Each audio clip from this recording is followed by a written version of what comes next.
ಹಿಂದಿನ ಸಂಚಿಕೆಯಲ್ಲಿ ವಿಷ್ಣುವಿನ ಮತ್ಸ್ಯಾವತಾರವನ್ನು ನೋಡಿದೆವು. ಇಂದಿನ ಸಂಚಿಕೆಯಲ್ಲಿ ಶ್ರೀಮನ್ನಾರಾಯಣನ ಕೂರ್ಮಾವತಾರವನ್ನು ತಿಳಿಯೋಣ. ಅಶ್ವಿನ ಮಾಸದ ನವರಾತ್ರಿಯಲ್ಲಿ ಘಟ್ಟವನ್ನಿಟ್ಟು 9 ದಿನಗಳವರೆಗೆ ವಿಷ್ಣು ಭಕ್ತರು ನಂದಾದೀಪವನ್ನು ಬೆಳಗಿಸುವರು. ವಿಷ್ಣುವಿನ ಪೂಜೆಯನ್ನು ಬಲು ವಿಜೃಂಭಣೆಯಿಂದ ಮಾಡುವ ಸಂಪ್ರದಾಯ ಎಲ್ಲೆಡೆಯಲ್ಲಿಯೂ ಕಂಡುಬರುತ್ತಿದೆ. ಕೊನೆಗೆ ನೈವೇದ್ಯದ ನಂತರ ಆರತಿಯನ್ನು ಹಚ್ಚುವರು. ದಶಾವತಾರದ ಪದ್ಯಗಳನ್ನು ಗಂಡಸರು ಹಾಗೂ ಮನೆಯ ಹೆಣ್ಣು ಮಕ್ಕಳು ಕೂಡಿಕೊಂಡು ಇಂಪಾಗಿ ಹಾಡುವಾಗೆ ಗಿರಿಯ ಬೆನ್ನಲಿ ಪೊತ್ತ ಕೂರ್ಮನಿಗೆ ಎಂಬ ನುಡಿಯು ಭಕ್ತನ ಮನಸ್ಸನ್ನು ಕೆರಳಿಸದೆ ಬಿಡದು. ಆದ್ದರಿಂದ ಜನತೆಗೆ ಯಾವ ಉಪಕಾರವಾಯಿತು ಎಂಬುದಾಗಿ ಹಲವಾರು ಪ್ರಶ್ನೆಗಳು ಉದ್ಭವಿಸುವವು. ಹೀಗೆ ಶುಕ್ರಾಚಾರ್ಯ ಹಾಗೂ ಪರೀಕ್ಷಿತ ರಾಜ ಇವರ ಸಂವಾದದಿಂದ ಸಮಾಧಾನಕಾರಕ ಉತ್ತರಗಳು ದೊರೆತದ್ದನ್ನು ವಿಮರ್ಶಿಸುವ ರಾಜ, ಶುಕ್ರಾಚಾರ್ಯರೇ, ಯಾವ ಗಿರಿಯನ್ನು ಕೂರ್ಮನು ಹೊತ್ತನು? ಆಗ ಶುಕ, ಮಂದರಗಿರಿ. ರಾಜ, ಕೂರ್ಮನೆಂದರೆ ಯಾರು? ಶುಕ, ವಿಷ್ಣುವೇ ಆಮೆಯಾಗಿದ್ದನು. ರಾಜ, ಅವನೇಕೆ ಆಮೆಯಾದನು? ಯಾವ ಕಾಲ? ಶುಕ, ಅಮೃತ ಮಥನ ಕಾಲದಲ್ಲಿ ಸಮುದ್ರದಲ್ಲಿ ಪರ್ವತವು ನಿಲ್ಲದೇ ಚಲಿಸಿದ್ದರಿಂದ. ರಾಜ, ಮಂದರ ಪರ್ವತ ಏಕೆ ಚಲಿಸಿತು? ಶುಕ, ಆಧಾರವಿಲ್ಲದ್ದರಿಂದ. ರಾಜ, ಆಧಾರ ಯಾರು ಆದರು? ಶುಕ, ಆಮೆಯು. ರಾಜ, ಏನು ಆಚಾರ್ಯರೇ, ಸಣ್ಣ ಆಮೆ ದೊಡ್ಡದಾದ ಪರ್ವತವನ್ನು ಹೇಗೆ ಹೊತ್ತಿತು? ಶುಕ, 2 ಲಕ್ಷ ಮೈಲು ಕ್ಷೇತ್ರವನ್ನು ವ್ಯಾಪಿಸಿದ ತನ್ನ ಬೆನ್ನಿನ ಮೇಲೆ ಪ್ರಾಣಿ ಕೂರ್ಮ ಹೊರಲಾರದೆ. ರಾಜ, 1000 ಮೈಲು ಅಗಲ, 1000 ಮೈಲು ಎತ್ತರವಾದ ಹಾಗೂ ಬಲು ಭಾರವಾದ ಪರ್ವತವನ್ನು ಹೊತ್ತ ಕೂರ್ಮನಿಗೆ ನೋವಾಗಲಿಲ್ಲವೇ? ಆಗ ಶುಕ, ಗಿರಿಯ ಗರಗರ ಸಪ್ಪಳದಿಂದಲೂ ಘರ್ಷಣದಿಂದ ತುರಿಸಿದಂತಾಗಿ ಕೂರ್ಮ ಅರೆಗಣ್ಣಿನಿಂದ ನಿದ್ರಿಸಿತು. ರಾಜನಿಗೆ ಕುತೂಹಲ ಹೆಚ್ಚಾಗತೊಡಗಿತು. ಇದರ ಹಿನ್ನೆಲೆಯನ್ನು ಸವಿಸ್ತಾರವಾಗಿ ನಿರೂಪಿಸಿ ಎಂದು ಸವಿನಯದಿಂದ ಶುಕ್ರಾಚಾರ್ಯರಿಗೆ ಪ್ರಾರ್ಥಿಸಿದನು. ಆಚಾರ್ಯರಿಗೆ ಕತೆ ಹೇಳುವುದೆಂದರೆ ಬಲು ಇಷ್ಟ. ರಾಜನ ಪ್ರಶ್ನೆಗಳನ್ನು ಕೇಳಿ ಸಂತುಷ್ಟರಾಗಿ ಅವನನ್ನು ಅಭಿನಂದಿತ ಹೇಳಲು ಪ್ರಾರಂಭಿಸಿದರು. ಒಮ್ಮೆ ದೇವ, ಅಸುರರ ಯುದ್ಧದಲ್ಲಿ ಅಸುರರ ತೀಕ್ಷ್ಣವಾದ ಆಯುಧಗಳಿಂದ ಸುರರು ಪೀಡಿತರಾಗಿ ಹಸುವನ್ನು ನೀಗಿದವರಂತೆ ಪ್ರಾಣ ಬಲಹೀನರಾಗಿ ಬಿದ್ದಿದ್ದರು. ಅವರನ್ನು ನೋಡಿ ಮಹೇಂದ್ರ ಹಾಗೂ ವರುಣಾದಿಸುರರು ದುರ್ವಾಸನ ಶಾಪದಿಂದ ತಮಗೆ ವಿಪತ್ತುಗಳು ಬಂದಿವೆ ಎಂದು ತಿಳಿದುಕೊಂಡರು. ತಾವೇ ಪರಿಹರಿಸಲು ಅಸಮರ್ಥರೆಂದು ಮನವರಿಕೆಯಾಗಿದ್ದರಿಂದಲೂ ಯಜ್ಞಾದಿ ಹವಿರ್ಭಾಗಗಳನ್ನು ಹೊಂದದಲೇ ನಿಸ್ತೇಜರಾಗಿದ್ದರಿಂದಲೂ ನಾರಾಯಣನೇ ಗತಿಯೆಂದು ನಿಶ್ಚಯಿಸಿ ಮೇರು ಪರ್ವತದ ಶಿಖರದಲ್ಲಿದ್ದ ಶತಕೋಟಿ ಎಂಬುವ ಬ್ರಹ್ಮ ಸಭೆಯನ್ನು ಸೇರಿ ಪರಮೇಷ್ಠಿಗೆ ಕಷ್ಟಗಳನ್ನು ತಿಳುಹಿ ಕಾಪಾಡೆಂದು ಬೇಡಿಕೊಂಡರು. ಇಂದ್ರಾದಿ ದೇವತೆಗಳನ್ನು ಆ ಮಂಗಲಮಯವಾದ ಲೋಕಗಳನ್ನು ಕಂಡು ಬ್ರಹ್ಮನು ಪುರುಷೋತ್ತಮನನ್ನು ನೆನೆದು ಹರ್ಷಭರಿತನಾಗಿ ಆ ದೇವತೆಗಳಿಗೆ ಸಮಾಧಾನಕಾರಕ ಮಾತುಗಳನ್ನು ಹೇಳಿದನು. ನಾನು, ನೀವು ಅಸುರರು, ಪಕ್ಷಿಗಳು, ಮನುಷ್ಯರು ಆ ನಾರಾಯಣ ಭಿನ್ನಾಂಶರು. ಅವನೇ ನಮ್ಮೆಲ್ಲರ ರಕ್ಷಕನು. ಆದುದರಿಂದ ಅವನಿಗೆ ಶರಣು ಹೋಗುವ ಎಂದು ಹೇಳಿ ಆ ದೇವತೆಗಳನ್ನು ಕರೆದುಕೊಂಡು ಕ್ಷೀರ ಸಮುದ್ರದ ದಂಡೆಗೆ ಹೋಗಿ ವಿಷ್ಣುವಿನ ಸರ್ವಾಂಗಗಳ ಮಹಿಮೆಯನ್ನು ಅವರಿಂದ ಸಹಿತನಾಗಿ ಕೊಂಡಾಡಿದನು. ಆ ಸಮಯದಲ್ಲಿ ಶ್ರೀಮನ್ನಾರಾಯಣನು ಸತ್ವಗುಣವನ್ನು ಧರಿಸಿದ್ದನು. ಈ ದೇವತೆಗಳ ಪ್ರಾರ್ಥನೆಯನ್ನು ಮನ್ನಿಸಿ ಸೂರ್ಯಕೋಟಿಗೆ ಸಮಾನವಾದ ತೇಜಸ್ಸುಳ್ಳ ವಿಷ್ಣುವು ಪ್ರತ್ಯಕ್ಷನಾದನು. ಅವನ ಆ ತೇಜಸ್ಸನ್ನು ಕಣ್ಣೆತ್ತಿ ನೋಡಲಾರದೆ ದೇವತೆಗಳು ದಿಗ್ಭ್ರಮೆಗೊಂಡರು. ದಯಾಮಯನಾದ ಪುರುಷೋತ್ತಮನು ತನ್ನ ಮೇಘಾಗಂಭೀರವಾಣಿಯಿಂದ ಈ ರೀತಿಯಾಗಿ ಹೇಳಿದನು. ಬ್ರಹ್ಮನೇ, ಶಿವನೇ, ದೇವತೆಗಳಿರ, ನಿಮಗೆ ಮೊದಲಿನಂತೆ ಶ್ರೇಯಸ್ಸು ಸಂಪತ್ತು ಸಿಗುವ ಮಾರ್ಗವನ್ನು ಹೇಳುವೆನು, ಕೇಳಿರಿ. ನಿಮ್ಮ ಕಾರ್ಯವಾಗುವವರಿಗೆ ಶತ್ರುಗಳಾದ ದೈತ್ಯ ದಾನವರನ್ನ ಬೇಡಿರಿ. ನಿಮ್ಮ ಪ್ರಯೋಜನವಿರುವಾಗ ಅವರ ಸಂಗಡ ಸ್ನೇಹ ಬೆಳೆಯಿಸಿರಿ. ಬುಟ್ಟಿಯಲ್ಲಿ ಹಿಡಿದಿಟ್ಟ ಹಾವಿಗೆ ಆಹಾರವಾಗಿ ಎಸೆಯಲ್ಪಟ್ಟ ಇಲಿಯು ತನ್ನನ್ನು ಬಿಡಿಸುವೆನೆಂದು ಹೇಳಿದ ಕೂಡಲೇ ಹಾವು ಆ ಇಲಿಯನ್ನು ತಲೆಯ ಮೇಲೆ ಕುಳ್ಳಿರಿಸಿಕೊಂಡು ಆಟವಾಡಿತು. ಇಲಿಯು ಬುಟ್ಟಿಯನ್ನು ತನ್ನ ಹದನವಾದ ಹಲ್ಲುಗಳಿಂದ ಕಡಿದು ಮಾರ್ಗ ಮಾಡಿಕೊಟ್ಟ ಮೇಲೆ ಕೂಡಲೇ ಎರಡೂ ಪ್ರಾಣಿಗಳು ಹೊರಗೆ ಓಡತೊಡಗಿದವು. ಆದರೆ ಹಾವು ಇಲಿಯನ್ನೇ ನುಂಗಿಬಿಟ್ಟಿತು. ಕೆಟ್ಟವರಿಗೆ ಕೆಡುಕನ್ನು ಮಾಡಿದರೆ ತಪ್ಪಾಗದು. ಬೇಗನೆ ದೈತ್ಯರಿಂದೊಡಗೂಡಿ ಅಮೃತವನ್ನು ಹುಟ್ಟಿಸುವ ಯತ್ನ ಮಾಡಿರಿ. ಅಮೃತಪಾನದಿಂದ ಜರಾಮರಣಗಳು ದೂರಾಗುವವು. ನೀವು ಅಮೃತ ಪಾನ ಮಾಡಲು ಯೋಗ್ಯರೇ ಆಗಿರುವಿರಿ. ಕ್ಷೀರ ಸಮುದ್ರದಲ್ಲಿ ಎಲ್ಲ ಎಲೆ ಬಳ್ಳಿ ಹುಲ್ಲುಗಳನ್ನೂ ಹಾಕಿರಿ. ಮಂದರ ಪರ್ವತವನ್ನು ಕಡಗೋಲು ಮಾಡಿ ಕಡಿಯಲು ವಾಸುಕಿ ಸರ್ಪವನ್ನು ಹಗ್ಗ ಮಾಡಿರಿ. ನಾನು ನಿಮಗೆ ಅಜೀತ ರೂಪದಿಂದ ಸಹಾಯ ಮಾಡುವೆನು. ದೈತ್ಯರೊಡನೆ ದ್ವೇಷಾಸೂಯೆ ಕೋಪಗಳಿಂದ ಕಾರ್ಯವಾಗಲಾರವು. ಸಮಾಧಾನದಿಂದ ಪ್ರಯತ್ನ ಮಾಡಿದವನೇ ಫಲವನ್ನು ಹೊಂದುವನು.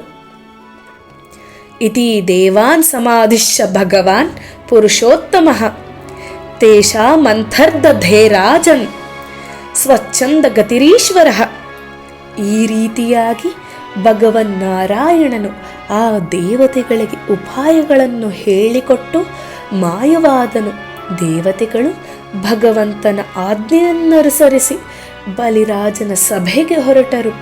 ಸಂಧಿ ವಿಗ್ರಹ ಕಾಲಗಳನ್ನರಿತ ದೈತ್ಯರಾಜನಾದ ಬಲಿಯು ದೇವತೆಗಳನ್ನು ಬರಮಾಡಿಕೊಂಡನು.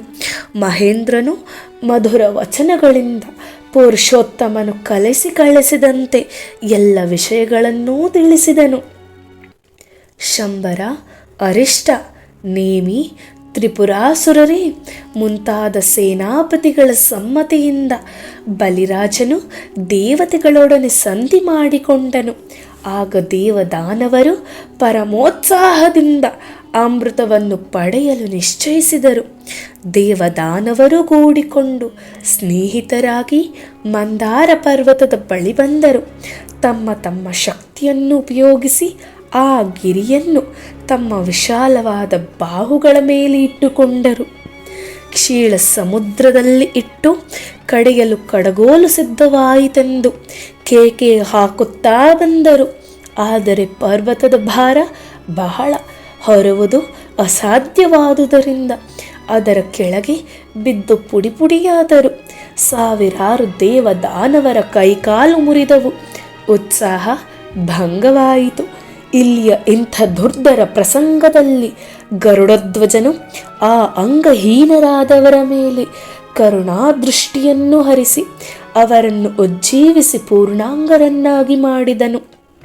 ಗಿರಿಯನ್ನು ಕೈಯಿಂದ ಗೋಲಿಯಿಂದ ಮೇಲಕ್ಕೆತ್ತಿ ಗರುಡನ ಹೆಗಲ ಮೇಲೆ ಹೊರಿಸಿ ತಾನು ಗರುಡಾರೂಢನಾಗಿ ಕ್ಷೀರ ಸಮುದ್ರಕ್ಕೆ ಬಂದನು. ತಾನು ಗಿರಿಯನ್ನು ಇಳಿಸಿ ಸಮುದ್ರದಲ್ಲಿಟ್ಟ ಗರುಡನಿಗೆ ಅಪ್ಪಣೆಯನ್ನಿತ್ತು ಕಳುಹಿಸಿದನು. ಸುರಾಸುರರು ಹಿಂದಿನಿಂದ ಬಂದು ಅಲ್ಲಿಗೆ ಸೇರಿದರು. ಚೇ ನಾಗರಾಜ ಮಾಮಂತ್ರ್ಯ ಫಲಭಾಗೇನ ವಾಸುಕಿಂ ಪರಿಧಾಯಾಗಿಕೌ ಚಸ್ಮನ್ನೇತ್ರಮಬ್ಧಿಂ ಮುದಾನ್ವಿತಃ. ಆ ಸುರರಿಗೆ ಆನಂದವೇ ಆನಂದ. ವಾಸುಕಿ ಎಂಬ ಸರ್ಪರಾಜನನ್ನು ಕರೆದು ನಿನಗೂ ಅಮೃತ ಕೊಡುವೆವೆಂದು ಹೇಳಿ ಅವನನ್ನು ಗಿರಿಯ ಸುತ್ತಲೂ ಸುತ್ತಿದರು. ಆಗ ಭರಭರ ಕಡೆಯ ತೊಡಗಿದರು. ಹರಿಯು ಮುಂದೆ ಬಂದು ಆ ವಾಸುಕಿಯ ಹೆಡೆಯನ್ನು ಹಿಡಿಯಲಾಗಿ ಮಿಕ್ಕವರು ಅವನ ಹಿಂದೆ ನಿಂತರು. ದಾನವರು ಇದನ್ನೂ ಸಹಿಸದೆ ಅಮಂಗಲವಾದ ಬಾಲವನ್ನು ನಾವೆಂದೂ ಹಿಡಿಯಲಾರವೆಂದು ಸುಮ್ಮನೆ ಕುಳಿತರು. ಪುರುಷೋತ್ತಮನು ನಗುತ್ತಾ ಸುರರಿಂದ ಕೂಡಿಕೊಂಡು ಬಾಲವನ್ನು ಪಿಡಿಯಲಾಗಿ ಅಸುರರು ಸರಿಯಾಯಿತೆಂದು ಭಾವಿಸಿ ಹೆಡೆಯನ್ನು ಹಿಡಿದು ಕಡೆಯತೊಡಗಿದರು. ಹೀಗೆ ಕಶ್ಯಪನ ಸುತರಾದ ಸುರಾಸುರರು ಸುಧೆಗಾಗಿ ಸುಧಾ ನಿಧಿಯನ್ನು ಮತಿಸಲಾಗಿ ಮಂದರ ಗಿರಿಯ ತಳವನ್ನು ಸೇರಿ ಆಧಾರವಿಲ್ಲದೆ ಕದಲದೆಯೇ ಬಿದ್ದು ಬಿಟ್ಟಿತು. ಅದನ್ನೆತ್ತಲಾರದೆ ಅವರು ದುರ್ಬಲರಾಗಿ ದುರ್ದೈವವೆಂದು ಅರಿತು ಚಿಂತಾಕ್ರಾಂತರಾದರು. ಇದು ವಿಘ್ನೇಶನ ಕಾರ್ಯವೆಂದು ಕಂಡುಕೊಂಡು ಹರಿಯು ವಿಘ್ನ ನಿವಾರಕನಾಗಿ ಕೂರ್ಮ ರೂಪವನ್ನು ತಾಳಿ ಕಡಲನ್ನು ಹೊಕ್ಕು ಗಿರಿಯನ್ನು ಈಗ ಬೆನ್ನ ಮೇಲೆತ್ತಿ ನಿಲ್ಲಿಸಿಕೊಂಡನು. ಇದೇ ಅಭಿಪ್ರಾಯವನ್ನು ಭಾಗವತವೂ ಹೇಳುತ್ತಿದೆ. ವಿಲೋಕ್ಯ ವಿಘ್ನೇಶಗತಿಂ ತದೇಶ್ವರೋ ದುರಂತ ವೀರ್ಯೋ ವಿತಥಾಭಿಸಂಧಿ ಕೃತ್ವಾ ವಪುಃ ಕಾಚ್ಚ ಪಪದ್ಭುತಂ ಮಹತ್ಪುವಿಷ್ಯತೋಯಂ ಗಿರಿ ಮುಜ್ಜಹಾರ. ಆಮೇಲೆ ಶ್ರೀಹರಿಯು ಅಸುರರಲ್ಲಿ ಅಸುರ ರೂಪವಾಗಿ ಪ್ರವೇಶಿಸಿ ಅವರ ಬಲವೀರ್ಯಗಳನ್ನು ಹೆಚ್ಚಿಸಿದನು. ದೇವತೆಗಳನ್ನೂ ಸಹ ತದ್ರೂಪದಿಂದ ಪ್ರವೇಶಿಸಿ ಉತ್ಸಾಹ ಭರಿತರನ್ನಾಗಿ ಮಾಡಿದನು. ಅದರಂತೆ ವಾಸುಕಿಯನ್ನು ಪರ್ವತವನ್ನು ಪ್ರವೇಶಿಸಿ ಬಲವನ್ನು ತುಂಬಿ 1000 ಭುಜಗಳುಳ್ಳ ಅಜಿತ್ತನ್ನು ಮತಿಸುತ್ತಿರಲು ಬ್ರಹ್ಮರುದ್ರಾದಿ ದೇವತೆಗಳು ಪುಷ್ಪವೃಷ್ಟಿಯನ್ನು ಗೈದು ಪೂಜಿಸಿದರು. ಕೇವಲ ಗಿರಿಯನ್ನು ಬೆನ್ನ ಮೇಲೆ ಹೊತ್ತರೆ ಕೂರ್ಮರೂಪಿ ನಾರಾಯಣನ ಕಾರ್ಯ ಮುಗಿಯಲಿಲ್ಲ. ಇನ್ನೂ ಅವನ ಪಾತ್ರ ಮಥಿಸುವಾಗ ಏನೇನು ಇದೆ ಎಂಬುದಾಗಿ ತಿಳಿಯೋಣ.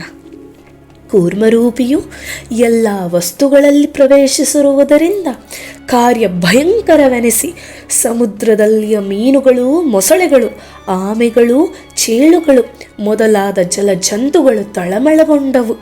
ವಾಸುಕಿಯ 1000 ಮುಖಗಳಿಂದ ಬಂದ ವಿಷದ ಹೊಗೆಯು ಸರ್ವತ್ರ ವ್ಯಾಪಿಸಿ ಸುಡತೊಡಗಿತು. ಪಾಲೋಮ, ಕಾಳಿಯ, ಬಲ್ವಲಾದಿ ದಾನವರು ಅಡವಿಯ ಕಾಡ್ಗಿಚ್ಚಿನಿಂದ ಶಲಭಗಳಂತೆ ಕೆಳಗುರುಳಿದರು. ದೇವತೆಗಳು ಕಂಗೆಟ್ಟರು. ಅವರ ವಸ್ತ್ರ ಮೌಲ್ಯಗಳು ಹೊಗೆಯಿಂದ ಕಪ್ಪಾದವು, ಮುಖಗಳು ಬಾಡಿದವು. ಇಂತಹ ದುಸ್ಥಿತಿಯಲ್ಲಿ ಭಗವಂತನ ಕೃಪೆಯಿಂದ ಮಳೆಗರೆಯಿತು. ಸಮುದ್ರದ ಮೇಲಿನಿಂದ ಸೂಸಿ ಬಂದ ಮಂದ ಮಾರುತವು ದೇವದಾನವರ ಆಯಾಸವನ್ನು ಅಡಗಿಸಿತು. ಎಷ್ಟು ಕಡೆದರೂ ಅಮೃತವು ದೊರಕದಿರಲಾಗಿ ಆ ಕೂರ್ಮರೂಪಿ ಹರಿಯು ಅಜೀತನೆಂಬಾತನಾಗಿ 2ನೆಯ ಬೆಟ್ಟದಂತೆ ಮಂದರಗಿರಿಯ ಮುಂದೆ ನಿಂತು ಹಾವನ್ನು ಕೈಗಳಿಂದ ಹಿಡಿದು ಸಜ್ಜನರಿಗೆ ಅಭಯವನ್ನಿಡುತ್ತ ಮತಿಸಲು ಸಿದ್ಧನಾದನು.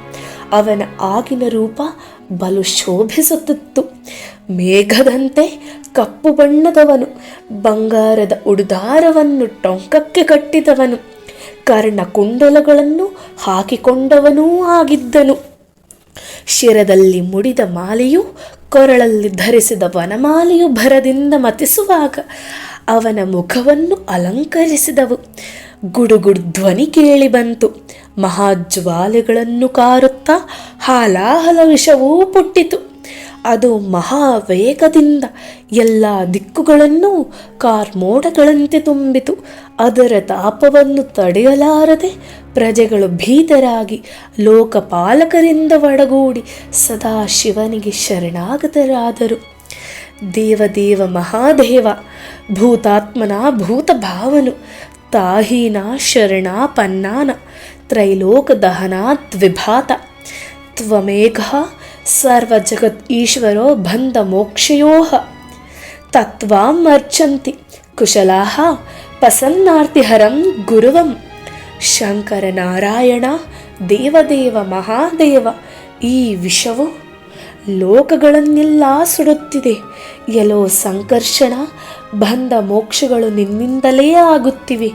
ಜ್ಞಾನಿಗಳು ಮೋಕ್ಷಕ್ಕೆ ಸಾಧನವಾದ ಜ್ಞಾನವನ್ನು ನಿನ್ನಿಂದಲೇ ಪಡೆಯುತ್ತಾರೆ. ಜಗದ್ಗುರುವಾದ ನೀನು ನಂಬಿದವರನ್ನು ಕೈಬಿಡದೇ ರಕ್ಷಿಸುವೆ. ಪ್ರಕೃತಿ ಗುಣಗಳಿಂದ ಜಗತ್ತಿನ ಸೃಷ್ಟಿ ಸ್ಥಿತಿ ಲಯಗಳನ್ನು ಮಾಡಿ ಬ್ರಹ್ಮ ವಿಷ್ಣು ಶಿವರೆಂಬ ರೂಪವನ್ನು ಧರಿಸಿ ಆಯಾ ಕಾರ್ಯಗಳನ್ನು ಮಾಡಿಸುವೆಯಲ್ಲವೇ. ಎಲ್ಲೋ ಶಿವನೇ, ಸನಕಾದಿ ಯೋಗಿಗಳು ನಿನ್ನ ಪಾದ ಚಿಂತನೆ ಮಾಡುವರು. ಉಮೆಗಾಗಿ ನೀನು ತಪಸ್ಸನ್ನು ಮಾಡುವಿಯಲ್ಲವೇ? ಘೋರ ವೇಷದಿಂದ ಸ್ಮಶಾನದಲ್ಲಿ ಮನೆ ಮಾಡಿಕೊಂಡು ಭಕ್ಷ್ಯಚರ್ಯೆಯಿಂದ ನೀನು ತಿರುಗುವವನಲ್ಲವೇ? ಇಂತಹ ನಿನ್ನ ಮಂಗಲಮೂರ್ತಿಯ ಮಹಾವಿಭವವನ್ನು ಅರಿಯದ ಲಜ್ಜಾಹೀನರು ನಿನ್ನನ್ನು ಉನ್ಮತ್ತನಾಥನೆಂದು ಕರೆಯುವರು. ನಿನಗೆ ನಮಸ್ಕಾರ ಮುಕ್ಕಣ್ಣ, ದಯಾಮಯೇ. ನಿನ್ನನ್ನು ಬಿಟ್ಟು ಲೋಕರಕ್ಷಕರನ್ನು ನಾವು ಕಾಣೆವು. ಹೀಗೆ ಹೊಗಳಿಸಿಕೊಂಡ ಶಂಕರನು ಸತಿಯಾದ ಪಾರ್ವತಿಯ ಕಡೆಗೆ ನೋಡಿ, ಭವಾನಿ, ಪ್ರಜರ ವ್ಯಸನವನ್ನು ಕಂಡೆಯ? ಮಥನ ಕಾಲದಲ್ಲಿ ಪುಟ್ಟಿದ ಕಾಲಕೂಟದಿಂದ ಪ್ರಾಣದ ಅಪಾಯವನ್ನು ಹೊಂದಿ ಓಡಿ ಬಂದು ಶರಣೆಂದು ಬೇಡಿಕೊಳ್ಳುವ ಪ್ರಜರಿಗೆ ಅಭಯವನ್ನು ಕೊಡುವುದು ನನ್ನ ಕರ್ತವ್ಯವಾಗಿದೆ. ದೀನರನ್ನು ಪಾಲಿಸಿದವನು ಪ್ರಭುವು ಆಗುವನೇ. ಸಾಧುಗಳು ಕ್ಷಣಭಂಗೂರವಾದ ದೇಹವನ್ನು ಅರ್ಪಿಸಿ ಪ್ರಾಣಿಗಳಿಗೆ ಹಿತವನ್ನು ಮಾಡುವರು. ಪ್ರಾಣಿಗಳು ನಾನು ನನ್ನದೆಂದು ಬಡಿದಾಡುತ್ತಿರುವವರು. ಇವಕ್ಕೆಲ್ಲ ಶ್ರೀಹರಿಯ ಬಂಧಕ ಶಕ್ತಿಯೇ ಕಾರಣವಾಗಿದೆ. ವಿಷವನ್ನು ಭಕ್ಷಿಸಿ ಬಿಡುವೆ. ಪ್ರಭುವನ್ನರಿತ ಭವಾನಿಯು ಸಮ್ಮತಿಯನ್ನಿತ್ತಳು. ಪ್ರಾಣದೇವನು ಆ ವಿಷವನ್ನು ಕೈಗಳಲ್ಲಿ ತಿಕ್ಕಿ ನಿರ್ವೀರ್ಯವನ್ನು ಮಾಡಿ ತಾನು ಕುಡಿದು ಶಿವನಿಗೂ ಕೊಟ್ಟನು. ಕೃಪಾ ಸಮುದ್ರನಾದ ಶಿವನು ಅದನ್ನು ಕುಡಿದು ಪ್ರಜರನ್ನು ಕಾಪಾಡಿದನು. ಆದರೂ ಆ ವಿಷದ ಪ್ರಭಾವವು ರುದ್ರನ ಕಂಠದಲ್ಲಿ ಕಪ್ಪಾಗಿ ನಿಂತಿದೆ. ಅವನಿಗೆ ಅದು ಭೂಷಣವೇ ಆಗಿದೆ. ಶಿವನು ನಿರ್ವೇಶನಾಗಿ ಲೋಕಶಂಕರನೆಂದು ಖ್ಯಾತನಾದನು. ಶಿವನು ವಿಷವನ್ನು ಕುಡಿಯುವಾಗ ಕೈಯಿಂದ ಜಾರಿ ಬಿದ್ದ ವಿಷವನ್ನು ವೃಶ್ಚಿಕ ಸರ್ಪಾದಿ ಜಂತುಗಳು, ವಿಷವೃಕ್ಷಗಳು, ಔಷಧಿಗಳು ಸ್ವೀಕರಿಸಿ ಭಯಂಕರಗಳಾಗಿವೆ. ಸುರಾಸುರರು ಸಂತುಷ್ಟರಾಗಿ ಮತ್ತೆ ಮತ್ತೆ ಸಮುದ್ರವನ್ನು ಮಥಿಸಲು ಮೊದಲನೆಯದಾಗಿ ಕಾಮಧೇನು ಬಂದಿತು. ಅದನ್ನು ಋಷಿಗಳು ಯಜ್ಞ ಸಾಧನವೆಂದು ಸ್ವೀಕರಿಸಿದರು.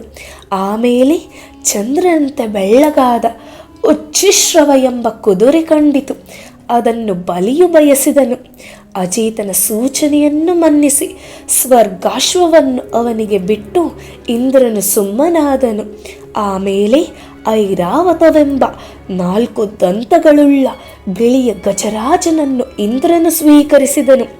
ನಂತರ ಪಾರಿಜಾತ ಕಂಡು ಬಂದಿತು. ಅದೊಂದು ಕಾಮಿತವನ್ನು ನೀಡುವ ವೃಕ್ಷರಾಜವೆಂಬ ಪ್ರಸಿದ್ಧಿ ಇದೆ. ಅದು ಸಹ ಸುರಲೋಕಕ್ಕೆ ಸೇರಿತು. ಮಂದಗಮನೆಯವರು ಪುರುಷರನ್ನು ಆ ಹಾವಭಾವಗಳಿಂದ ಆಕರ್ಷಿಸುವ ಅಪ್ಸರಿಯರು ಹೊರಬಂದರು. ಭಗವಂತನಾದ ಕೂರ್ಮರೂಪಿಯ ಪತ್ನಿಯಾದ ರಮಾದೇವಿ ಹುಟ್ಟಿ ತನ್ನ ಕಾಂತಿಯಿಂದ ದಿಕ್ಕುಗಳನ್ನು ಬೆಳಗಿದಳು. ಸಮುದ್ರರಾಜನು ತನ್ನ ಮಗಳಿಗೆ ರೇಷ್ಮೆ ಬಟ್ಟೆಗಳನ್ನು ಕೊಟ್ಟನು. ಇಂದ್ರನು ಮಿಂಚಿನ ಬಳ್ಳಿಯಂತೆ ನಡೆದು ಬರುತ್ತಿರುವ ಅವಳಿಗೆ ಕುಳಿತುಕೊಳ್ಳಲು ದಿವ್ಯ ಸಿಂಹಾಸನವನ್ನು ತಂದಿಟ್ಟನು. ಭೂದೇವಿಯು ಔಷಧಗಳನ್ನು, ಗೋವುಗಳು, ಕ್ಷೀರವೇ ಮೊದಲಾದ ಪಂಚ ಪದಾರ್ಥಗಳನ್ನು, ನದಿ ದೇವತೆಗಳು ಬಂಗಾರದ ಕಲಶಗಳಲ್ಲಿ ತಮ್ಮ ಜಲವನ್ನು, ವಸಂತನ ಫಲಕುಸುಮಗಳನ್ನು ತಂದಿಟ್ಟರು. ಋಷಿಗಳು ಲೋಕಮಾತೆಗೆ ಮಹಾಭಿಷೇಕ ಮಾಡಿದರು. ಆ ಸಮಯದಲ್ಲಿ ತಂಬೂರಿಯನ್ನು ಮೀಟಿದರು, ಕೊಳಲನ್ನು ಊದಿದರು, ಶಂಖವನ್ನೂ ಊದಿದರು. ಮೃದಂಗದ ಧ್ವನಿ ಕೇಳಿ ಬಂದಿತು. ದುಂದುಬಿಗಳು ಮೊಳಗಿದವು. ವಿಪ್ರರ ವೇದ ಘೋಷವು ಇಂಪಾಗಿ ಕೇಳಿಸಿತು. ವರುಣನು ವೈಜಯಂತಿ ಮಾಲೆಯನ್ನೆತ್ತಿದನು. ವಿಶ್ವಕರ್ಮನು ವಿವಿಧ ಆಭರಣಗಳನ್ನರ್ಪಿಸಿದನು. ಸರಸ್ವತಿಯು ಹಾರವನ್ನು, ಬ್ರಹ್ಮನು ಕಮಲವನ್ನು, ಶೇಷನು ಕುಂಡಲಗಳನ್ನು ಸಮರ್ಪಿಸಿದರು. ಶ್ರೀರಮಣಿಯು ಕೈಯಲ್ಲಿ ಉತ್ಪಲಾ ಮಾಲಿಕೆಯನ್ನು ಹಿಡಿದು ಮೊಗುಳು ನಗೆಯಿಂದಲೂ ಲಜ್ಜೆಯಿಂದ ಮೋಹಗೊಳಿಸುತ್ತಾ ದೇವದಾನವರನ್ನು ಮುಖವನ್ನೆತ್ತಿ ಕಂಡಳು. ಕಾಲಲ್ಲಿಟ್ಟ ಕನಕ ನೂಪುರಗಳಿಂದ ಸಪ್ಪಳ ಮಾಡುತ್ತಾ ಮಂದಗಮನೆಯಾಗಿ ನಡೆದು ಬರುವ ಬಂಗಾರ ಬೆಳ್ಳಿಯಂತೆ ಕಾಣುವವಳಾಗಿ ಕಲ್ಯಾಣ ಗುಣಗಳುಳ್ಳ ನಿರ್ದೋಷ ವರನನ್ನು ಕಾಣದೆ ಸುಮ್ಮನೇ ನಿಂತಳು. ದುರ್ವಾಸನಿಗೆ ತಪಸ್ಸಿದೆ ಹಾಗೂ ಕೋಪವಿದೆ. ಸೂರ್ಯನಿಗೆ ಪ್ರಕಾಶವಿದೆ, ತೀಕ್ಷ್ಣ ತಾಪವೂ ಇದೆ. ಬೃಹಸ್ಪತಿಗೆ ಜ್ಞಾನವಿದೆ, ಫಲಾಪೇಕ್ಷೆಯೂ ಇದೆ. ಯಮಧರ್ಮನಿಗೆ ಧರ್ಮ ಗುಣವಿದೆ, ಭೂತದಯೆ ಇಲ್ಲದಾಗಿದೆ. ವಾಯುವಿಗೆ ತ್ಯಾಗವಿದೆ, ಆದರೆ ಅವನಿಗೆ ಮೋಕ್ಷ ಕೊಡುವ ಅಧಿಕಾರವಿಲ್ಲ. ಈಶ್ವರನಿಗೆ ಪ್ರಭುತ್ವವಿದೆ, ಆದರೂ ಅವನು ವಾಸುದೇವನನ್ನು ಆಶ್ರಯಿಸುವನು. ಬ್ರಹ್ಮನಿಗೆ ಲೋಕಾಧಿಪತ್ಯವಿದೆ, ಆದರೆ ಕಾಮ ಗೆಲ್ಲದೆ ಮಗಳನ್ನೇ ಲಗ್ನವಾದನು. ಚಂದ್ರನು ತಾಪ ಪರಿಹಾರಕನು, ಆದರೆ ಕಾಲವೇಗದಿಂದ ಕೃಷ್ಣ ಪಕ್ಷದಲ್ಲಿ ಕರಗುವನು. ಮಾರ್ಕಂಡೇಯನಿಗೆ ಚಿರಾಯುವಿದೆ, ಆದರೆ ವೇಷ ಸರಿಯಾಗಿಲ್ಲ. ರಾಜರಿಗೆ ವೇಷಭೂಷಣಗಳಿರುತ್ತವೆ, ಆದರೆ ಆಯುಷ್ಯವನ್ನು ಅವರು ಕಂಡುಕೊಂಡಿಲ್ಲ. ಅಶ್ವತ್ಥಾಮನಿಗೆ ವೇಷಭೂಷಣ ಹಾಗೂ ಆಯುಷ್ಯವಿದ್ದರೆ ಅವನಲ್ಲಿ ದುರಹಂಕಾರವಿದೆ. ಮುಕ್ತರು ನಿರ್ದೋಷಿಗಳಾಗಿದ್ದರೆ, ಆದರೆ ನನ್ನನ್ನು ಬಯಸಿದರೆ ಮುಕ್ತರಾಗಲಾರರು. ಹೀಗೆ ರಮಾದೇವಿ ಒಬ್ಬೊಬ್ಬರಲ್ಲಿ ಒಂದೊಂದು ದೋಷವನ್ನು ಕಂಡುಹಿಡಿದು ಕೂರ್ಮರೂಪಿ ಪರಮಾತ್ಮನು ಅಜಿತನಾಮದಿಂದ ವಿರಾಜಿಸುತ್ತಿರುವಾಗ ಅವನ ಕೊರಳಿಗೆ ಆ ಮಾಲೆಯನ್ನು ಅರ್ಪಿಸಿ ಅವನ ವಿಶಾಲವಾದ ಹೃದಯವನ್ನು ಲಜ್ಜೆಯಿಂದ ತಲೆಬಾಗಿ ನೋಡುತ್ತಾ ಅವನ ಎಡಕ್ಕೆ ನಿಂತಳು. ಗಂಧರ್ವರು ತಮ್ಮ ನಾರಿಯರಿಂದ ಕೂಡಿ ಹಾಡಿ ಕುಣಿದರು. ಬ್ರಹ್ಮಾದಿ ದೇವತೆಗಳು ರಮಾ ನಾರಾಯಣರಿಗೆ ನಮಿಸಿ ಸಂತೋಷಭರಿತರಾದರು. ಆಮೇಲೆ ಆ ಸಮುದ್ರದಿಂದ ಧಾರುಣಿಯೂ ಹುಟ್ಟಿ ಬಂದಳು. ಸುರ ಅದಕ್ಕೆ ಅಭಿಮಾನಿಯಾದ ಕಮಲಾಕ್ಷಿಯನ್ನು ದೈತ್ಯ ದಾನವರು ಕೇಶವನ ಒಪ್ಪಿಗೆ ಪಡೆದು ಸ್ವೀಕರಿಸಿದರು. ಪುನಃ ಕಶ್ಯಪನ ಪುತ್ರಳು ಮಥಿಸಲು ಸಮುದ್ರದಿಂದ ಆಜಾನುಬಾಹುವು ಕಮಲೇಕ್ಷಣನು ಸಮಕಂಠನು, ಕಪ್ಪು ಬಣ್ಣದವನು, ಸರ್ವ ಆಭರಣಗಳಿಂದ ಭೂಷಿತನು, ಪಿತಾಂಬರಧಾರಿಯು, ಕಪ್ಪಾದ ಗುಂಗುರ ಕೂದಲವುಳ್ಳವನು ಆದ ಧನ್ವಂತರಿಯು ಅಮೃತ ಕಲಶವನ್ನು ಕೈಯಲ್ಲಿ ಹಿಡಿದು ಹೊರಬಂದನು. ಅದನ್ನು ಕಂಡು ಮೂಢರಾದ ದೈತ್ಯರು ಸಮಸ್ತ ವಸ್ತುಗಳು ಬೇಕೆಂಬ ದುಷ್ಟ ಸ್ವಭಾವದವರಾಗಿ ಓಡಿ ಬಂದು ಸುಧಾ ಕಲಶವನ್ನು ಆ ಪುರುಷನ ಕೈಯಿಂದ ಕಸಿದುಕೊಂಡರು. ಅದನ್ನು ನೋಡಿ ದೇವತೆಗಳು ಚಿಂತಾಕ್ರಾಂತರಾಗಿ ಶ್ರೀಹರಿಗೆ ಮೊರೆ ಹೊಕ್ಕರು. ಅವನೇ ಧನ್ವಂತರಿಯು. ಇತಿ ತದ್ವೈನ್ಯಮಾಲೋಕ್ಯ ಭಗವಾನ್ ಭೃತ್ಯ ಕಾಮಕೃತ ಮಾಖಿಧ್ಯತ್ಯ ಮಿರ್ಥೋರ್ತಂಬಃ ಸಾಧ ಇಷ್ಟೇ ಸ್ವಮಾಯೆಯ. ಈ ರೀತಿಯಾಗಿ ದೇವತೆಗಳ ದೈನ್ಯಾವಸ್ಥೆಯನ್ನು ಕಂಡು ತನ್ನ ಸೇವಕರಾದ ಅವರ ಕಾರ್ಯಗಳನ್ನು ಸಾಧಿಸುವುದಕ್ಕಾಗಿ ಅವರಿಗೆ ದುಃಖಿಸಬೇಡಿರಿ ಎಂದು ಹೇಳಿ ಅಭಯವನ್ನಿತ್ತನು. ನಾನು ಮೊದಲು ನೀನು ನಂತರ ಎಂಬುವುದಾಗಿ ದೈತ್ಯರು ತಮ್ಮೊಳಗೆ ಕಾದಾಡತೊಡಗಿದರು. ಕೆಲ ದೈತ್ಯರು ಎಲ್ಲರೂ ಹಂಚಿಕೊಳ್ಳೋಣವೆಂದು ಹೇಳಿದರು. ಕೆಲವರು ದೇವತೆಗಳು ಕಷ್ಟಪಟ್ಟಿದ್ದಾರೆ, ಅವರಿಗೂ ದೊರೆಯಲಿ ಎಂದು ನುಡಿದರು. ದುರ್ಬಲನ ಕೈಯಿಂದ ಪ್ರಬಲನ ಕೈಗೆ ಅಮೃತ ಕಲಶವು ಮುಂದೆ ಸಾಗತೊಡಗಿತು. ಸರ್ವೋಪಾಯ ಸಮರ್ಥನಾದ ಕೂರ್ಮರೂಪಿ ವಿಷ್ಣುವು ಪರಮಾಶ್ಚರ್ಯಕರವಾದ ತರುಣಿಯ ವೇಷದಿಂದ ಅವರ ಮುಂದೆ ಬಂದು ನಿಂತನು. ಜಗದೇಕ ಸುಂದರನಾದ ಶ್ರೀಪತಿಯು ಮೋಹಿನಿಯಾಗಿ ದಾನವರನ್ನು ಮೋಹಿಸಿದನು. ಅಹೋ, ಏನೀ ರೂಪವೈಭವ, ಏನು ಕಾಂತಿ, ಎಷ್ಟು ನೂತನ! ಇವಳ ವಯಸ್ಸಿನ ಸೌಭಾಗ್ಯ, ನವ ಯೌವನದ ತಾರುಣ್ಯ ಉಕ್ಕೇರಿ ಬರುತ್ತಿದೆಯಲ್ಲವೇ? ಏನು ಇವಳ ಮಂದಹಾಸ, ರಕ್ತಾದರದ ಬಿಂಬದಿಂದ ಹೊರಸೂಸಿ ಬರುತ್ತಿದೆಯಲ್ಲವೇ? ಇವಳ ಸ್ತನ ಘನವಾಗಿವೆ, ಮುಖಕಮಲ ಗಂಧ ಸೂಸುತ್ತಿದೆ. ತುರುಬಿನಲ್ಲಿ ಮಲ್ಲಿಗೆಯ ಪುಷ್ಪಗಳನ್ನು ಮುಡಿದಿರುವಳು. ಟೊಂಕದಲ್ಲಿ ಬಂಗಾರದ ಪಟ್ಟಿ, ಕಾಲಲ್ಲಿ ಕಾಲಂದುಗೆಯ ಝಣಝಣತ್ಕಾರ. ಕೆಲವು ಕಂಜಾಕ್ಷಿ, ಯಾರಿ ನೀನು? ಇಲ್ಲಿಗೆ ಏಕೆ ಬಂದೆ? ಎಲ್ಲಿಂದ ಬಂದೆ? ನಮ್ಮ ಮನಸ್ಸೇ ನಿನ್ನ ನೋಟದಿಂದ ಕಟ್ಟಿದೆ. ಕೇಳಿಲ್ಲಿ, ನಮಗೆ ಈ ವಸ್ತುವಿಗಾಗಿ ಜಗಳ ನಡೆದಿದೆ. ಧೈರ್ಯದಿಂದ ಕೆಡುವ ನಮ್ಮಲ್ಲಿ ಕ್ಷೇಮವನ್ನು ತಂದುಕೊಡು. ನಾವೆಲ್ಲರೂ ಅಣ್ಣ ತಮ್ಮಂದಿರು ಆಗಿದ್ದೇವೆ. ಈ ಅಮೃತವನ್ನು ನಮಗೆ ಹಂಚು, ನಮಗೆ ನೀನಿರಲು ಸಾಕು. ಅಮೃತವನ್ನೇಕೆ ಎಂದು ಸುಧಾಪಾತ್ರೆಯನ್ನು ಕೊಡಲು ಬಂದ ದಿತಿಸುತರನ್ನು ಓರೆಗಣ್ಣಿನ ನೋಟದಿಂದ ಅವರ ಮತಿಯನ್ನು ಕೆಡಿಸಿ ನಗುತ್ತಾ ಹೇಳತೊಡಗಿದಳು. ನೀವು ಕಶ್ಯಪ ಋಷಿಯ ಮಕ್ಕಳೇನು? ನಿಮಗೆ ನನ್ನಂತಹ ಕಾಮಿನಿಯ ಸಂಗ ಸಲ್ಲದು. ಪಂಡಿತರು ಕಾಮಿನಿಯರಲ್ಲಿ ವಿಶ್ವಾಸವನ್ನಿಡುವುದಿಲ್ಲ. ನೂತನ ವಸ್ತುಗಳ ಆಸೆ ಆಕಾಂಕ್ಷೆಗಳಿಂದ ಸ್ವೇಚ್ಛಾಚಾರಿಗಳಾದ ಸ್ತ್ರೀಯರನ್ನು ತೋಳುಗಳನ್ನು ನಂಬಬಾರದು. ಅವರ ಸ್ನೇಹ ನಿಜವಲ್ಲ. ಇಂತಹ ಯುಕ್ತಿಗಳನ್ನು ಹೇಳಿದ ಮೋಹಿನಿಗೆ ಮೋಸ ಹೋಗಿ ಭಾವ ಗಂಭೀರವಾಗಿ ನಕ್ಕು ದೈತ್ಯರು ಅಮೃತ ಪಾತ್ರೆಯನ್ನು ಅವಳಿಗೆ ಕೊಟ್ಟರು. ಮೋಹಿನಿ ರೂಪ ಧಾರಣ ಮಾಡಿದ ಹರಿಯು ಅಮೃತವನ್ನು ಕೊಡಲಿ ಅಥವಾ ಬಿಡಲಿ ಪಿಟ್ಟೆನ್ನದೇ ಸುಮ್ಮನಿರಲು ಸಮ್ಮತರಾದರೆ ನಾನೀ ಅಮೃತವನ್ನು ಸರಿಯಾಗಿ ಹಂಚುವೆನು ಎಂದು ಹೇಳಿದ ಸುಂದರಿಯ ಮಾತನ್ನು ಕೇಳಿ ಮಹಾಮೂಢರಾದ ದೈತ್ಯರು ಹಾಗೆಯೇ ಆಗಲಿ ಎಂದೊಪ್ಪಿದರು. ಈ ರಾಕ್ಷಸರಿಗೆ ಸುಧೆಯನ್ನು ಕೊಡಿಸುವುದೆಂದರೆ ಹಾವಿಗೆ ಹಾಲೆರದಂತೆಯೇ ಸರಿ. ಸ್ವಭಾವದಿಂದ ದುಷ್ಟರಾದ ಇವರನ್ನು ವಂಚಿಸುವುದೇ ಸರಿ ಎಂದು ಮೋಹಿನಿಯು ದೇವದಾನವರನ್ನು ಬೇರ್ಪಡಿಸಿ 2 ಗುಂಪುಗಳನ್ನಾಗಿ ಮಾಡಿ ಕುಳ್ಳಿರಿಸಿದಳು.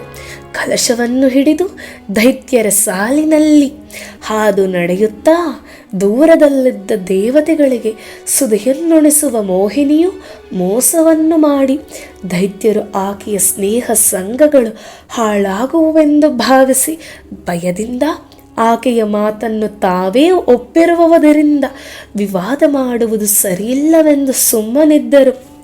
ಮಂಕರಾಗಿದ್ದ ದೈತ್ಯರನ್ನು ನೋಡಿ ರಾಹುವು ಸುಮ್ಮನಿರದೆ ದೇವವೇಷದಿಂದ ಬಂದು ಸೂರ್ಯ ಚಂದ್ರರ ಮಧ್ಯದಲ್ಲಿ ಕುಳಿತು ಅಮೃತವನ್ನು ಕುಡಿದನು. ತಕ್ಷಣವೇ ಅದನ್ನರಿತ ಸರ್ವಜ್ಞನಾದ ಶ್ರೀಹರಿಯು ಚಕ್ರಧಾರೆಯಿಂದ ಅವನ ತಲೆಯನ್ನು ಉರುಳಿಸಿದನು. ದಡವು ಸಮುದ್ರದಲ್ಲಿ ಬಿದ್ದಿತು. ಶಿರವು ರಾಹುಗ್ರಹವೆನಿಸಿತು. ಬ್ರಹ್ಮನ ವರದಾನದಂತೆ ದೈತ್ಯನೊಬ್ಬನು ಗ್ರಹವಾಗಿ ಪರ್ವ ಸಮಯದಲ್ಲಿ ಪೂರ್ವ ವೈರವನ್ನು ಸ್ಮರಿಸಿ ಛಾಯಾ ಸ್ವರೂಪನಾಗಿ ಸೂರ್ಯ ಚಂದ್ರರನ್ನು ಪೀಡಿಸುತ್ತಿರುವನು. ದಡವೇ ಕೇತುಗ್ರಹವೆನಿಸಿತು. ಈ ಬಗೆಯಾಗಿ ದೇವತೆಗಳಿಗೆ ಅಮೃತವನ್ನು ಕುಡಿಸಿ ಶ್ರೀಹರಿಯು ದೈತ್ಯರು ನೋಡುತ್ತಿರಲು ಶಂಖ ಚಕ್ರಧರನಾಗಿ ತನ್ನ ಸ್ವರೂಪದಿಂದ ವಿರಾಜಿಸಿದನು. ಕೂರ್ಮರೂಪಿಯಾದ ವಿಷ್ಣುವು ಅಜೀತನಾಗಿಯೂ ಧನ್ವಂತರಿಯಾಗಿಯೂ ಮೋಹಿನಿಯಾಗಿಯೂ ತನ್ನ ಮಹಿಮೆಯನ್ನು ವ್ಯಕ್ತ ಮಾಡಿ ಸುರರನ್ನು ಕಾಪಾಡಿದನು. ಗಿರಿಯನ್ನು ಬೆನ್ನ ಮೇಲೆ ಹೊತ್ತಿದ್ದರಿಂದಲೇ ಬೇರೆ ಬೇರೆ ಭಗವಂತನ ರೂಪಗಳು ಸಮುದ್ರ ಮಥನ ಮಾಡಲಾಗಿ ಕಂಡವೆಂದು ಧಾರಾಳವಾಗಿ ಹೇಳಲಾಗುತ್ತಿದೆ. ದಾನವ ದೈತ್ಯರು ಶ್ರೀ ಹರಿಯಿಂದ ವಿಮುಖರಾದುದರಿಂದ ಅವರು ಬಹಳ ಕಷ್ಟಪಟ್ಟರು. ಅಮೃತವನ್ನು ಪಡೆಯಲಿಲ್ಲ. ಆದರೆ ದೇವತೆಗಳು ಪಡೆದು ಸಂತುಷ್ಟರಾದುದನ್ನು ಕಂಡು ಎಲ್ಲರೂ ನೋಡುತ್ತಿರುವಾಗಲೇ ಗರುಡ ವಾಹನನಾಗಿ ವೈಕುಂಠವನ್ನು ಸೇರಿದನು. ಸಾಧಯಿತ್ವಾಮೃತಂ ರಾಜನ್ ಪಾಯಯಿತ್ವಾಮೃತಂ ಸುರಾನ್ ಪಶ್ಯತಾಂ ಸರ್ವಭೂತಾಂ ಯಯೌ ಗರುಡ ವಾಹನಃ. ಮುಂದಿನ ಸಂಚಿಕೆಯಲ್ಲಿ ವರಹಾವತಾರವನ್ನು ನೋಡೋಣ.